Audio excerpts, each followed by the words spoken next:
The first time I saw my father cry wasn't at a funeral or during a crisis.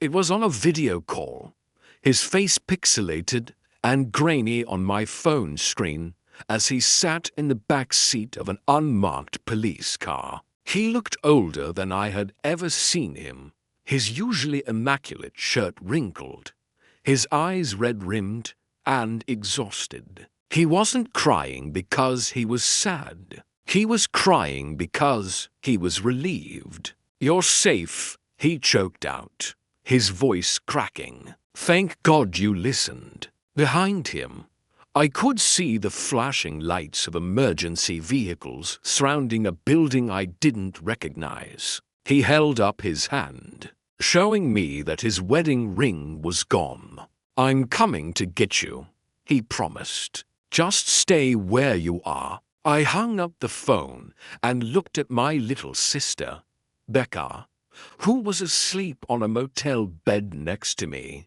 still wearing her sneakers. We had survived the night, but our family as we knew it was dead. To understand why my father had to dismantle his own life to save ours, you have to go back to the terrifying text message that started it all. It arrived at 2:03 a.m. on a Tuesday. My phone lit up the dark room, burning my eyes as I squinted at the screen. 3 short sentences from my dad, who was supposedly on a routine business trip in Seattle. "Grab your sister and get out now. Do not trust your mom.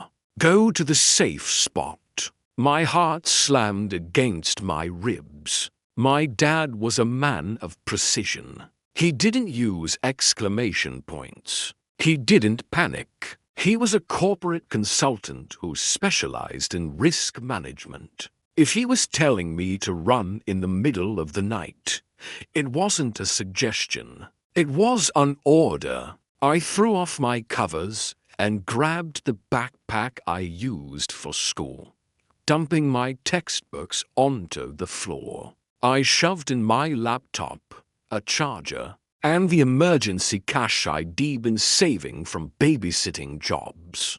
About $300 stashed in an old Altoids tin. I pulled on jeans and a hoodie, my hands shaking so badly I could barely zip the zipper. Becca's room was next to mine. I crept down the hallway, every creak of the floorboards sounding like a gunshot in the silent house. My mother was downstairs. I knew she was there because I could hear the faint murmur of the TV, her usual routine of falling asleep on the couch with a glass of wine. It seemed so normal, so mundane. But Dad's text had been explicit. "Do not trust your mom." I eased Becca's door open. She was 12, sleeping in a tangle of blankets, her dark hair spread across the pillow. Waking her up without alerting Mom was the first hurdle. If she screamed, if she cried out, it was over. I put my hand over her mouth gently and shook her shoulder. Her eyes flew open, wide with instant terror. I put a finger to my lips. Dad sent an emergency text. I whispered directly into her ear. "We have to leave. Right now. Don't ask questions. Just trust me." To her credit, Becca didn't argue. She saw the look on my face and nodded. I handed her a pair of jeans and a sweater I'd grabbed from her closet. She dressed in the dark, her movements jerky with fear. We didn't bother with socks. She just shoved her feet into her sneakers and tied them loosely. We couldn't use the stairs. The stairs led to the living room, to Mom. My bedroom window opened onto the backyard roof, a gentle slope that led down to the garden shed. It was our secret route, the one I'd used a dozen times to sneak out to parties. I popped the screen out effortlessly. "Backpacks first," I whispered.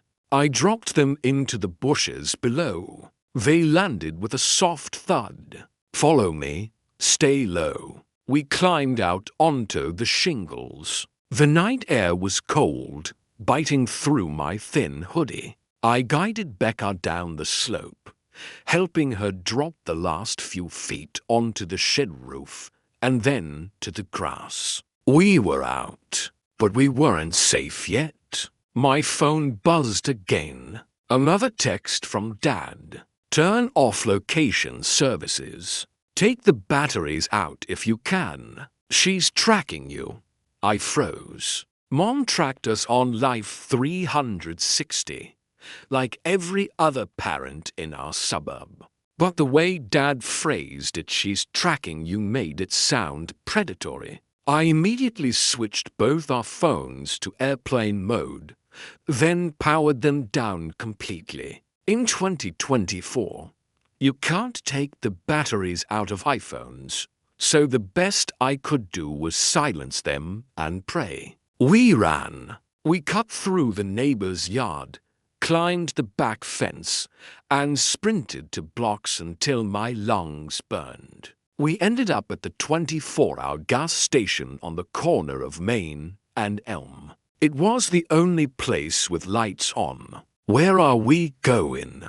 Becca asked, her voice trembling. She was hugging her backpack to her chest like a shield. "Dad said the safe spot," I said, trying to keep my voice steady. "That means the cabin." My grandfather had left us a small hunting cabin about an hour north of the city. It was off the grid, no internet, spotty cell service. We used it for summer vacations. Dad had always called it our bunker as a joke. Apparently, it wasn't a joke anymore. But we had no car. I was 17. I had a license, but my car keys were on the hook in the kitchen, right next to where Mom was sleeping. "We need an Uber," I realized, "but I can't turn my phone on." Becca pulled a burner phone out of her backpack. My jaw dropped. "What is that?" "Kevin gave it to me," she mumbled. Kevin was her boyfriend of 2 weeks, so we could text after curfew. For once, teenage rebellion was a lifesaver. I grabbed the cheap flip phone. It wasn't a smartphone, so no apps, no Uber. We had to do this the old-fashioned way. We had to call a taxi. I dialed the local cab company number I found on a sticker in the phone booth window, an ancient relic that somehow still existed. The dispatcher sounded bored. I gave him the address of the gas station and told him we needed to go north. While we waited, I saw a police cruiser roll slowly past the gas station.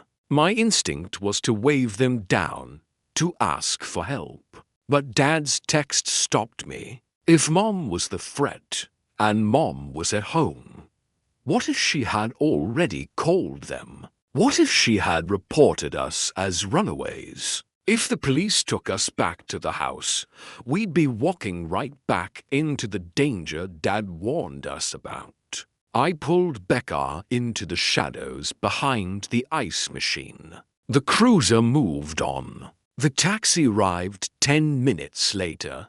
The driver was an older man who smelled of cigarettes and old coffee. He didn't ask why two teenage girls were heading into the woods at 3 a.m. He just started the meter. The ride took 45 minutes. Every headlight behind us looked like a threat. Every vibration of the car made me jump. Becca fell asleep against my shoulder, exhausted by the adrenaline crash. When we got to the cabin, it was pitch black. I paid the driver with a chunk of my babysitting cash. He drove off, leaving us in the silence of the woods. The spare key was exactly where it always was, inside a fake rock near the wood pile. We let ourselves in. The air inside was stale and cold. I locked the door and shoved a heavy armchair in front of it.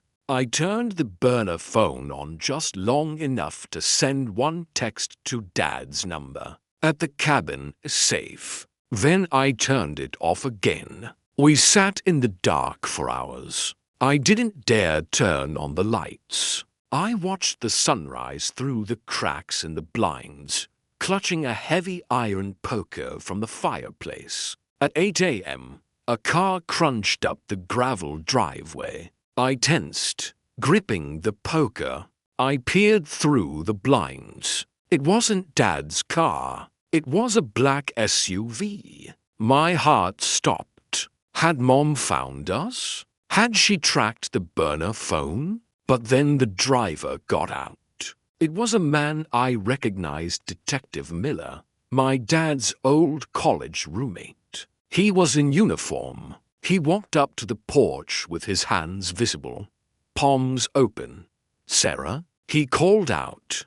"Becca, it's Uncle Dave. Your dad sent me." I didn't open the door. "Call Dad," I shouted through the wood. "Put him on speaker." Miller nodded. He pulled out his phone and dialed. A moment later, my dad's voice filled the air, tinny but unmistakable. "Sarah, it's me. Dave is safe. Open the door." I unblocked the door and practically collapsed into Detective Miller's arms. He ushered us into the SUV quickly, scanning the trees as if he expected an ambush. "Where is Dad?" Becca asked from the back seat. "He's at the precinct," Miller said grimly, giving a statement. "About what?" I asked. Miller looked at me in the rearview mirror. "About your mother. We didn't go home. We went to the station, and that's where we learned the truth. My father hadn't been on a business trip. He had been working with a private investigator and the fraud division for months. Mom wasn't just a suburban housewife with a wine habit. She was a high-functioning gambling addict who had leveraged our entire life into a black hole of debt. But it was worse than debt. She had taken out life insurance policies on all of us. Dad, me, Becca, massive ones. And she had recently been in contact with people you don't want to know, loan sharks who were losing patience. The text came because Dad's investigator had intercepted a message Mom sent to one of her creditors that night. It was a promise of payment. "The husband is away," she had written. "The girls are home. Accidents happen." She was planning to burn the house down with us inside. She would have claimed it was a tragedy, faulty wiring, a candle left burning. She would have collected the insurance money on her two daughters to pay off her debts. That's why Dad said not to trust her. That's why he told us to run. When the police raided our house at 4 a.m. 2 hours after we escaped, they found her in the kitchen. She wasn't sleeping. She was pouring gasoline into the crawl space under the stairs. She had disabled the smoke detectors. She was arrested on the spot for attempted arson and conspiracy to commit murder. We sat in the interrogation room viewing area, watching through the one-way glass. Mom was sitting at a metal table, looking small and confused. She kept saying it was a mistake, that she was just cleaning, that she loved her babies. But then they played the recording. The investigator had taped a call she made the day before. Her voice, calm and detached, discussing how much smoke inhalation it would take to ensure no suffering. Becca threw up in the trash can. I just stared at the woman who had packed my lunch every day for 12 years, realizing I had been living with a monster who saw me as a paycheck. Dad arrived an hour later, That was the moment he cried. He hugged us so hard I thought my ribs would crack. He kept apologizing for not acting sooner, for thinking he could handle it quietly, for almost waiting too long. The aftermath was a blur of legal proceedings. Mom pleaded guilty to a lesser charge to avoid a trial that would have exposed even more of her secrets. She's currently serving 20 years in a state penitentiary. We sold the house. We couldn't live there anymore, knowing the walls had been soaked in gasoline and betrayal. We moved to a condo in the city, closer to Dad's office. I'm in college now. Becca is in high school. We're okay, mostly, but we both have quirks. I sleep with my door locked and a bag packed. Becca checks the smoke detectors 3 times a week. We don't visit Mom. She writes letters claiming she was sick, that the gambling made her crazy, that she never would have gone through with it. We burn them unopened. Dad is different now. He smiles less. He checks in on us constantly. But he saved us. He made the hardest call a husband and father can make to tear his family apart to keep his children alive. Sometimes, late at night, I look at that text message. I kept a screenshot of it. Do not trust your mom. It's a reminder that instinct is real, that love isn't blind trust, and that sometimes the person who is supposed to protect you is the one you need protection from. We survived because we ran, and we're never going back.